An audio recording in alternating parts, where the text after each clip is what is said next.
we're going to pick up with the final battle, Deku versus Shigaraki.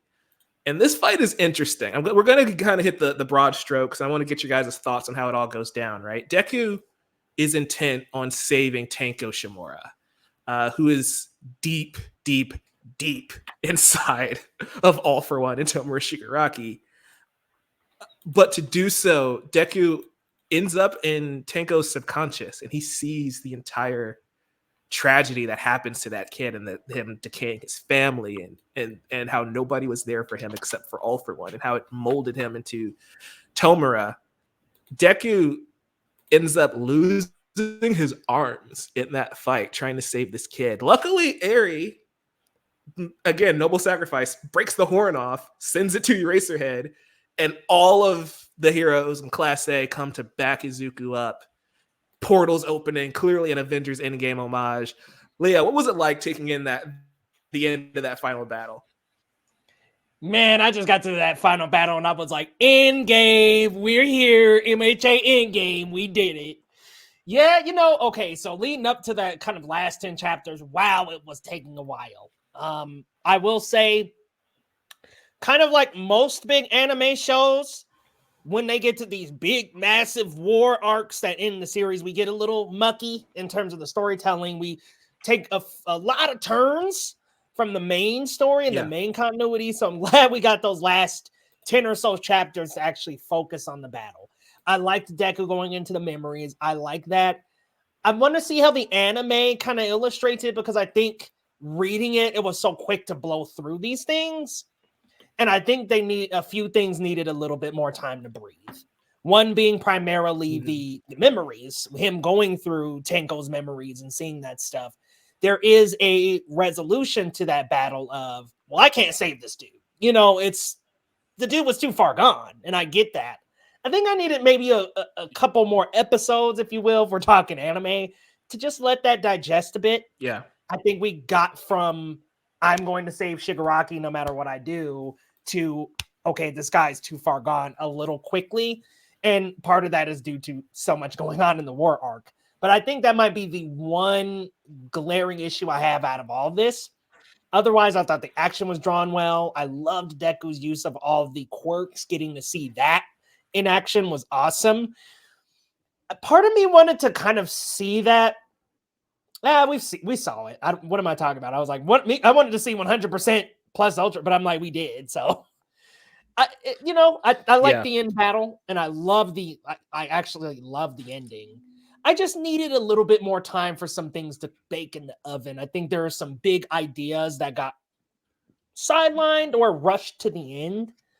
But all in all, it was a fairly good battle. I wanted some more time to breathe with some of it. That's fair. One thing that was really interesting to me, and Isaac, we actually were talking about this before the stream started, so I'm going to change the question up for you. The idea that Deku, the big plan is now to get rid of One for All. Like the entire idea is that the vestiges can help defeat All for One on the other side. And kind of setting this up, Shigaraki is so far gone that All for One is now taken over again. Somehow, All for One has returned. He's just like a Star Wars reference. Like, that's probably the last Star Wars reference of the book. But what was it? What did you think of the idea of Deku having to sacrifice his quirks to defeat All for Shiggy? That's something that we've posed, like, as a theory we've had for a long time. I mean, I'm thorn about it, because if, and I mean as a big if, we aren't getting a sequel of some kind, I would have liked to see him keeping his quirks at the end, because it would have felt more satisfying at all. I mean, if you don't continue the show, he might as well keep them. But if we are getting a My Hero Academia sequel, whatever it's gonna be called, then I think it was a proper way to nerf him so that you can do a sequel down the line. Because if he had all those quirks, you pretty much would need to go, dare I say, space or interdimensional villains, and that wouldn't fit in My Hero Academia, if you ask me. But I mean, because how You sure about else that? would it? You should. I feel like aliens fit MHA more than Boruto. Yeah, fair For point. real. Fair point. But you get the idea. I mean, if you don't, if you want to have it more, it's all about the what's the end result is going to be from here on out. Is it would it will there be a sequel? I'm totally fine, and I do think they did a proper job of with the ending. If it won't get the sequel, I would have preferred to see him keeping those quirk. Don't know how you would incorporate that as a measure of defeating Shiggy. I don't know, but that's just my train of thought. I kind of like the giving up. That's interesting. I'm so sorry. I'm on a delay. I apologize. You're good. I- You're good. Kind of didn't love, or I didn't love the idea of giving up One for All until we got to the end, when I was like, wait, this whole show is about being the greatest hero without superpowers, or giving it all up in order to become the greatest hero. Like the show being about like anybody could be a hero, anyone could wear the mask, Spider-Man, anybody could use the Force, Star Wars. I think that philosophy played out incredibly well with Deku giving up One for All, because then that there shows he knows he's a hero without One for All. He didn't need One for All to be a hero. And I liked the suit. I liked him getting the suit. And then that also brings more of an analytical approach to him using his abilities, which is how he used One for All anyway. So it's like, oh, if you have all these gadgets that have the same mechanics as One for All quirks, then he can strategically use them in a way that is going to give him the edge on the battle, instead of having to have the raw strength that All Might punched his way through. Yeah. Yeah, I think it's a testament to who Deku is as a character, right? Like we have to think of what is the thesis, what is the entire point of My Hero Academia, right? And in a series that's 430 chapters, we can kind of forget what the main theme is, because we're dealing with the Todorokis, or we're dealing with Bakugo, or we're dealing with Endeavor, trying to atone for his mistakes, or the League of Villains. But like Deku's story from chapter 1, the very first thing he asks All Might is, do you think I can be a hero even if I don't have a quirk? And the show flips it on its head, right? And All Might's like, no, you can't. And he gives him a quirk, which has always been like a weird thing in the series to me, where it's like, okay, that's kind of a weird message to give to younger audiences, but all right, let's go with it. But the way Horikoshi brings it around, which is why I think the ending is so powerful, and we'll talk about that later, but like the idea that Deku becoming the greatest hero isn't about him getting rank 1. He doesn't have to be the number 1 hero. Deku became the greatest hero because he was able to save everyone and inspire hope in people. And he inspires Shigaraki to fight back. Like he and Shigaraki defeat All for One together. And like Leo's saying, Shigaraki's too far gone to actually be like redeemed. He can't be like Sasuke, right? He can't just be walking around like Orochimaru in the village at the end. But he was still able to help Deku save the day. And I love how Shigaraki's like, do your best. The world is in your hands now. And it's like, that is so powerful. Throughout the entire epilogue, and even as readers, you can kind of feel it. Deku and Uraraka are acting a little weird.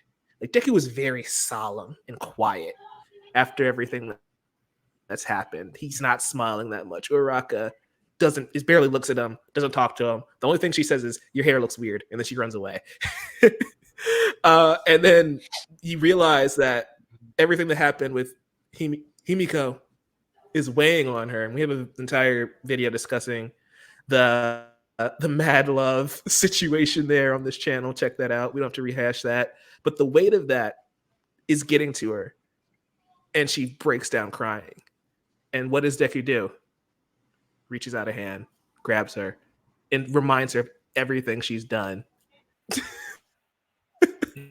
and Uraraka, so cute. I'm gonna lob it up. Isaac, talk about it. What's your thoughts? I mean, it makes sense that they would have a and talk with each other, but at the same time, going back at what I talked about earlier, I just laughed my ass off that they, let's say, baited the fan base in this regard.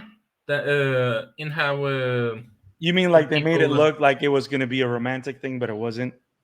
yeah, They're plot twisters. I liked it. I liked it. Me too. Okay, I liked it, man. Listen, Not here's my thing. twisters. Give us that tension. Give us that moment. They're kids, though. I don't need to see them Yeah. have a loving kiss as children. But then when they do the Nah. time skip, Especially that's not what that at moment least called been for holding hands. either. huh? I was saying that's not even what the moment called for. Like she's bawling her eyes out from emotional trauma. He's not gonna come in here and smooch her. yeah, you know? yeah, I know. But I'm Where's just saying Steve? it's not- Where's I'm Steve glad it's Yen not- going? Emotional damage. but yeah, I think it was a cute Like, moment. I will say, but it still was a humoristic ending because of how they baited a certain fan base. So it was just I don't even think cute, it's great. bait though. That's just the fan base being like baited you. I To be fair, Brandon, you're muted. Unmute. That's when everyone's saying that the My Hero fan base is toxic. It's just that I think it's so funny. I keep hearing that the My Hero fan base is toxic. And I'm gonna be honest, I'm not in social media enough to probably know how true this is and how true it possibly really is. But if you're actually reading it, you're happy with the results of it. You These really don't. people, let me tell you, this fan base, no, they are not. They're pissed. There's some people pissed about the ending. Like this fan base, man, they be raging. Don't go on the Reddit. Damn these guys. Because I will say it depends. Hey, man. It's the rivalry the same way the U.S. and Australia have a rivalry. Nobody heard. There's a reason why there's a meme of. That's my point. You see Sanji. There's a reason why there's a scene of the meme of when you see Sanji and Zoro clashing with each other as usual, and they put the Bleach fan, or Naruto, Bleach / Naruto and One Piece. Then you see Whitebeard and Goldie Roger in another having Sasuke with each other, and they put Kishimoto and Oda or. Oh boy. Isaac, like you trying that. to describe a meme is so awkward. Go find the picture and share it Man, later. if you can flip that over, that'd be great. But no, like My Hero's fan base being toxic is, whatever. All fandoms are toxic. I mean, Star Wars exists. I feel like we need to just shut up about My Hero's fan base. Yes, and I think it's I think a lot of us. I mean, we all do it to a degree, but I think one of the things that my biggest thing that I try not to do, but then again, that's just me, that hurts me when I talk to other fans sometimes, is that sometimes we like something so much that we don't accept it for what it is and try and find the good for what the text has, as opposed to, and we try and put more of ourselves into the text as opposed to just enjoying the text. Okay, that meme is so. Oh, look, you found it. Yes, so good. That's just a prime example. Here we have the Naruto equivalent, but the point still is the same. Yeah, I mean, But see.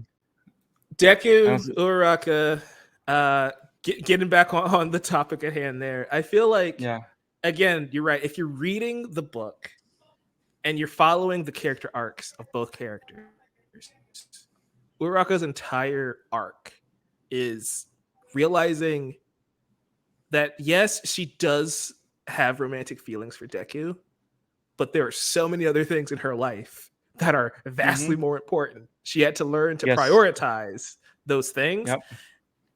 And maybe we get My Hero the last, and we get the moment where, they pursue those romantic feelings. But like My Deku, Hero the last. while he also had a Naruto and Hinata. seriously, I would be surprised. Horikoshi loves his movie so much. I wouldn't be surprised if his last little story is going to be a movie. So let's have the conversation. Let's just put the ship thing down before we continue, because you set it up. So I'm gonna say, Who's Deku's best man? Bakugo, Ida, and Shoto will all be his best man. He'll be one of them to have all of them have equal importance. If it's not Bakugo, who's the bride? Well, those theories are floating around. Buddy. I'm just saying. Horikoshi didn't Right, have the guts to commit to one. They're both still on the table. You're right, man. I mean, listen, we apologized. Yeah. No, Maybe but the anger was a little bit fueled by a little bit more than jealousy, huh? It's got to be Bakugo. We bring of course, the master of ceremony is going to be Togata. Aries, a flower girl. You know, it's happening. Eri and Koda. We just gonna skip over Shoto and Ida like this for best. Yo. They got other things to do. Shoto doesn't like the spotlight. Lita's probably the wedding planner. Come on now. That's fair. But hey. You gonna let Ida? You think Ida gonna not be best man and let that go? Nah. But here's the thing. I mean, are there? Is this? I don't know what Japanese tradition is. If there's multiple best men in a wedding and stuff like that, he's probably the groom party. But I don't know about. Let me check. I'm just saying Deku one of the kind of characters that gonna be like, oh, this has devolved so fast. Okay, so let's get back. We just got consumed by the shipping wars. This is not. Of course, My Hero Academia ends in the shipping war. That's insane. How did we get My Wedding Academia? It's not going to be. It's what is this, like an American Pie sequel? Yep. Instead of my Hero the Last, it's My Wedding Academia. That's so bad. Jennifer Lopez has a cameo. But no, like I love the wrap up of that arc. I love the idea of maybe there was going to be a kiss, but Class A was the ultimate cock block.